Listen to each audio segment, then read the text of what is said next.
Mereka pasar hoream lah besti sokalah kajahat duit. Besti sokalah kasagala katingali. Coba mau budakna hoream lah sokalah kahayang mainan.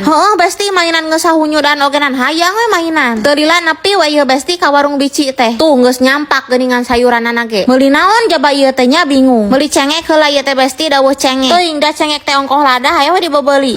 Tuh dagepan besti si ayah mah idahar teh kudu aya we sambel. Jadi sok jahat ai cengek teh. Asa hayang kangkung cekeng tah geuning kabeneran aya sabeungkeut deui. Ek meuli sop-sopano ieu teh 2 bungkus mah geus lila da teu nyayur. Lah besti 2 bungkus we da nu ngadaharna ge abi hungkul jeung budak. Si ayah mah pan anti besti kana sayur teh. Kecuali nyayur daging sapi besti karek we ditoel. Atuh da besti aya daging sapi mah mahal pan duitna ge dibagi-bagi meureun. Duit 100.000 teh kudu mah jang meuli beas, jang meuli udud, jang meuli deungeun sangu, jang jajan budak. Pokona mah jang sagala we besti. Mantak ari jadi ibu-ibu mah kudu pinter ngatur duitnya besti. Ngan geuningan duitna teu beunang diatur. Isuk-isuk beureum, beurang geus hejo, burit teh geus abu-abu. Teuing da eta duit nu dibabari pisan kalunturna. Teu betaheun we cicingna loket teh. Tingali budak 2 mah teu daek cicing kalah silih ganong. Geus caricing grati dungsuk teh. Kalah nyalengir deui. Tuh adina mah tingali can genan balik jajanana geus beak. Keun atuh deh jangke di bumi saware. Geus besti beres balanya teh geus beak 60.000. Lila-lila di warung masuk kalah kajahat duit besti. Coba ieu teh riweuh di barang dahar ke deui atuh di imah.